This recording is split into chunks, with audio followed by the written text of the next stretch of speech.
ಎಲ್ರಿಗೂ ನಮಸ್ಕಾರ. ಇಲ್ಲಿ ಬಂದಿರ್ತಂತಹ ಎಲ್ಲ ಮಾಧ್ಯಮ ಮಿತ್ರರಿಗೆ, ಪತ್ರಕರ್ತರಿಗೆ, ಹಾಗೆ ನನ್ನ ಫ್ರೆಂಡ್ಸ್ ತುಂಬಾ ಜನ ಬಂದಿದ್ದಾರೆ. ತುಮಕೂರು ಕಡೆಯಿಂದ, ಬೆಂಗಳೂರು, ಮೈಸೂರು ಕಡೆಯಿಂದ ಎಲ್ಲ ಬಂದಿದ್ದಾರೆ. ಅವ್ರಿಗೆಲ್ರಿಗೂ ನನ್ನ ಹೃದಯಪೂರ್ವಕ ಧನ್ಯವಾದಗಳು. ಸೊ ಫಸ್ಟ್ ನನ್ನ ಟೈಟ್ಲ್ ಇಂದಾನೆ ಬಂದ್ಬಿಡ್ತೀನಿ. ಕರಿಕಾಡ. ಸೊ ಕರಿಕಾಡ ಆ ಕಡೆ ಈ ಕಡೆ ಎರಡು ಸಿಂಬಲ್ ಇದೆ. ಸೊ ಬಹುಶಃ ಒಂದ್ ಕಡೆ ಆನೆ ತಲೆ ಇದೆ, ಇನ್ನೊಂದ್ ಕಡೆ ಒಂದು ಕಾಡಂದಿ ತಲೆ ಇದೆ. ಸೊ ಅರ್ಥ ಆಗಿದೆ ಇಲ್ಲೋ ಗೊತ್ತಿಲ್ಲ. ಸೊ ಈ ಕಡೆ ಸ್ವಲ್ಪ ಸ್ಕೆಚ್ ಅಲ್ಲಿ ಪೂರ್ತಿಯಾಗಿ ಅರ್ಥ ಆಗಿದೆ ಗೊತ್ತಿಲ್ಲ, ಅದಕ್ಕಾಗಿ ಹೇಳ್ತಾ ಇದೀನಿ. ಸೊ ಕರಿ ಅಂದ್ರೆ ಆನೆ, ಸೊ ನಮ್ಮ ಕನ್ನಡದಲ್ಲಿ. ಸೊ ಕಾಡ ಅನ್ನೋದು ಸಿನಿಮಾದ ಒಂದು ಕ್ಯಾರೆಕ್ಟರ್ ಹೆಸರು. ಸೊ ಕಾಡಂದಿನ ಬೇಟೆಯಾಡ ಅಂತ ಒಂದು ಕ್ಯಾರೆಕ್ಟರ್. ಸೊ ಆ ಕರಿ ಏನಕ್ಕೆ ಹಾಕಿದೀವಿ ಅಂದ್ರೆ, ಆ ಕಾಡ ಅನ್ನೋ ಕ್ಯಾರೆಕ್ಟರ್ ಇಡೀ ಸಿನಿಮಾದಲ್ಲಿ ಒಂದು ಮದ್ದಾನೆ ರೀತಿ ಇರುತ್ತೆ. ಸೊ ಮದ ಹಿಡಿದಿರೋ ಆನೆ ಮದ ಹಿಡಿದಾಗ ಯಾರು ಕಟ್ಟಕ್ಕಾಗಲ್ಲ, ಅದನ್ನ ಹಿಡಿಯಕ್ಕೂ ಆಗಲ್ಲ. ಸೊ ಅಂತಹ ಒಂದು ಕ್ಯಾರೆಕ್ಟರ್ನ ಈ ಸಿನಿಮಾದಲ್ಲಿ ತರೋಕೆ ತುಂಬಾ ಈಸಿನೂ ಆಯ್ತು, ಕೆಲವು ಕಡೆ ಕಷ್ಟನೂ ಆಯ್ತು. ಬಟ್ ಆ ಎಕ್ಸ್ಪೀರಿಯನ್ಸ್ ನ ಅವ್ರು ತುಂಬಾ ಚೆನ್ನಾಗಿ ಹೇಳ್ತಾರೆ. ಎಲ್ಲ ಪ್ರಿಪೇರ್ ಆಗಿದ್ದಾರೆ ಇಟ್ಕೊಂಡಿದೀನಿ ನಾನು. ಸೊ ಆ ಆರ್ಭಟ ನಾವು 100% ಆದಷ್ಟು ಬೇಗ ತೆರೆ ಮೇಲೆ ಕೊಡ್ತೀವಿ. ಆ ಕಾನ್ಫಿಡೆನ್ಸ್ ತುಂಬಾ ಚೆನ್ನಾಗಿದೆ. ಈ ಟೈಟಲ್ಗೋಸ್ಕರ ಇವೆಂಟ್ ಮಾಡಿರೋದ್ರಿಂದ ನಾನು ಇಷ್ಟು ಸಾಕು ಅನ್ಕೊಂಡಿದೀನಿ. Thank you.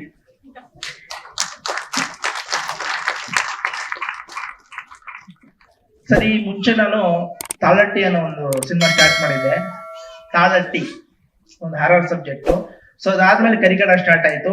ಸೊ ಎರಡು ಪ್ಯಾರಲಲ್ಲಿ ಓಡ್ತಾ ಏನಾಯ್ತು ಅಂದ್ರೆ, ಕರಿಕಾಡ ಅಪ್ಲಿಫ್ಟ್ ಆಗಿ ಫಸ್ಟ್ ಕರಿಕಾಡ ಬರ್ತಾ ಇದೆ.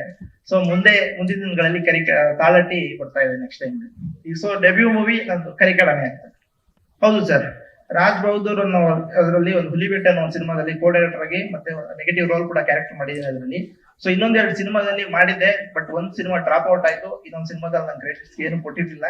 ಸೊ ನಾನು ಕೂಡ ಪೋಸ್ಟ್ ಪ್ರೊಡಕ್ಷನ್ ಅಲ್ಲಿ ಆ ಸಿನಿಮಾ ಕೆಲಸ ಮಾಡಿಲ್ಲ. ಸೊ ಹಂಗಾಗಿ ಅವ್ರ ಹೆಸರು ನಾನು ತಗೊಂತ ಇಲ್ಲ, ದಯವಿಟ್ಟು ಕ್ಷಮೆ ಇರ್ಲಿ.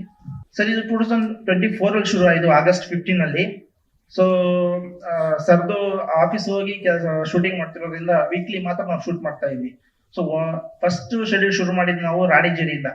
ಸೊ ರಾಣಿಜೇರಿ, ಕಳಸ, ಕುದುರೆಮುಖ, ಚಿಕ್ಕಮಂಗ್ಳೂರು ಸುತ್ತಮುತ್ತ, ಬೆಂಗಳೂರು, ಚನ್ನಪಟ್ಟಣ, ಇಷ್ಟು ಜಾಗದಲ್ಲಿ ಶೂಟ್ ಆಗಿದೆ. ಆ ಹಳ್ಳಿ ಮತ್ತೆ ಫಾರೆಸ್ಟ್ ಬೆಕ್ಟ್ರಾಪ್ಗೆ ಅನ್ಕೊಂಡಿರೋ ಕತೆ. ಸೊ 90s ಮತ್ತೆ ಪ್ರೆಸೆಂಟ್ ಬ್ಲೆಂಡ್ ಮಾಡಿದೀವಿ. ಸೊ ಆ ಬ್ಲೆಂಡ್ ಮಾಡಿರೋ ರೀತಿ ಸ್ವಲ್ಪ ಬೇರೆ ತರ ಟ್ರೈ ಮಾಡಿದೀವಿ ಸರ್. ಇಲ್ಲ, ಅದೊಂದು ಜಸ್ಟ್ ಒಂದು ಹೀರೋ ಬ್ಯಾಕ್ ಡ್ರಾಪ್. ಸೊ ಅದ್ರ ನಡುವೆ ಬೇರೆ ಬೇರೆ ಎಲಿಮೆಂಟ್ಸ್ ಗಳು ಬರುತ್ತೆ. ಸೊ ಹೇಳಬೇಕು ಅಂದ್ರೆ ಕರಿಕಾಡದ ಬಗ್ಗೆ ಇದೊಂದು ರೊಮ್ಯಾಂಟಿಕಲ್ ಮ್ಯೂಸಿಕಲ್ ಜರ್ನಿ, ಅದ್ರ ಜೊತೆಗೆ ಸ್ವಲ್ಪ ಥ್ರಿಲ್ಲರ್ ಎಲಿಮೆಂಟ್ಸ್ ಗಳು. ಸೊ ತುಂಬಾ ಹೊತ್ತು ನಾವು ಎಮೋಷನ್ಗೆ ತುಂಬಾ ಇದು ಮಾಡಿದ್ವಿ. ಸೊ ತಂದೆ ಮಗಳ ಬಾಂಧವ್ಯ, ತಂದೆ ಮಗನ ಬಾಂಧವ್ಯ ಮೇಲೆ ತುಂಬಾ ಫೋಕಸ್ ಮಾಡಿದೀವಿ. ಖಂಡಿತ ಇದ್ದಾರೆ ಸರ್. ಸೊ ನಾವೇ ಈ ಟೈಟಲ್ ಲಾಂಚ್ಗೆ ಹೀರೋಯಿನ್ ಬೇಡ ಅಂತ ನಾವೇ ಸ್ವಲ್ಪ ಅವಾಯ್ಡ್ ಮಾಡಿದೀವಿ ಸರ್. ಸೊ ಕರಿಕಾಡ ಲುಕ್ ನ ನಾವು ಹೇಗೆ ಎಸ್ಟಾಬ್ಲಿಷ್ ಮಾಡಿದ್ವಿ, ಸೊ ಅದೇ ರೀತಿ ಒಂದು ಅವ್ರಿಗೂ ಕೂಡ ವೇದಿಕೆ ಮಾಡ್ಕೊಡೋಣ ಅಂತ sir. End stage sir, almost sensor ಹತ್ತತ್ರ ಇದೀವಿ. ನೀನ್ ಶಿವ್ ಸರ್ ಸ್ಕ್ರಿಪ್ಟ್ ಬರೆಯಕ್ಕೆ ಸ್ಟಾರ್ಟ್ ಮಾಡ್ಬೇಕು. ನಂದು ಅವರು ಡಿಟೇಲ್ಸ್ ಮಾಡ್ತಾ ಇದ್ದಾರೆ. ಇನ್ನೇನು ಫೈನಲ್ ಟಚ್ ಅಪ್ ಇದ್ದಾರೆ ಸರ್, ನಡೀತಾ ಇದೆ. ಸೊ ಹೀರೋ ಮತ್ತೆ ಕೆಲವು ಟೀಮ್ ಅಂದ್ರೆ ಸದ್ಯಕ್ಕೆ ನಾನು ಮಾಡಿದ್ರೆ ರಿಲೀಸ್ ಆಗಿಲ್ಲ ಅಂದ್ರೆ ನಾನು ಹೊಸಬ, ಹೀರೋನು ಹೊಸಬ. ಸೊ ಹಂಗಾಗಿ ನಾವು ರೀಚ್ ಆಗಿದ್ದು ಸ್ವಲ್ಪ ನಮ್ಗೆ ಟೈಮ್ ಬೇಕು, ಒಂದ್ 2-3 ತಿಂಗಳು ಅಂತೇಳಿ. ಈ ಸ್ವಲ್ಪ ಪ್ರಮೋಷನ್ ಮುಖಾಂತರ ಜನ ಹತ್ರ ಹೋಗಿ ಆಮೇಲೆ ರಿಲೀಸ್ ಮಾಡೋ ಪ್ಲಾನ್ ಇದೆ ಸರ್. ಈ ಏರಿಯಾದಲ್ಲಿ ರಿಲೀಸ್ ಮಾಡ್ತೀವಿ. ಕೆಲವು ಕಡೆ ನಾವು ಹಂದಿನ ರಿಯಲ್ ಆಗೂ ಯೂಸ್ ಮಾಡಿದೀವಿ. ಗ್ರಾಫಿಕಲ್ ತುಂಬಾ ಚೆನ್ನಾಗಿದೆ. ಅದನ್ನ ಪಿಕ್ಸೆಲ್ ಫ್ರೇಮ್ಸ್ ಹಂದಿನ ಡಿಸೈನ್ ಮಾಡಿದ್ದಾರೆ ಸರ್. ಖಂಡಿತ ಸರ್, ಆ ಹೋಪ್ ನ 100% ನಾವೆಲ್ಲೂ ಡ್ರಾಪ್ ಔಟ್ ಆಗಿಲ್ಲ. 100% ಅದಂತೂ ಕನ್ನಡ ಇಂಡಸ್ಟ್ರಿಗೆ ಈಗ ಹೇಳ್ತಿದ್ದೇನಂತಲ್ಲ, ತಲೆ ತಗ್ಸುವಂತ ಸಿನಿಮಾ ಅಂತೂ ಮಾಡಿಲ್ಲ ಸರ್. ಲೇಟೆಸ್ಟ್ ಹಾಗೂ ಇಂಟ್ರೆಸ್ಟಿಂಗ್ ಸುದ್ದಿಗಳಿಗಾಗಿ ಬಾಸ್ ಟಿವಿ ಕನ್ನಡ ಚಾನೆಲ್ನ ಸಬ್ಸ್ಕ್ರೈಬ್ ಮಾಡಿ. ಹಾಗೆಯೇ ಬೆಲ್ ಐಕಾನ್ ಪ್ರೆಸ್ ಮಾಡಿ. ಇದರ ಜೊತೆಗೆ ಫೇಸ್ಬುಕ್, ಇನ್ಸ್ಟಾಗ್ರಾಮ್, ಎಕ್ಸ್ ನಲ್ಲೂ ಮಿಸ್ ಮಾಡದೆ ಫಾಲೋ ಮಾಡಿ.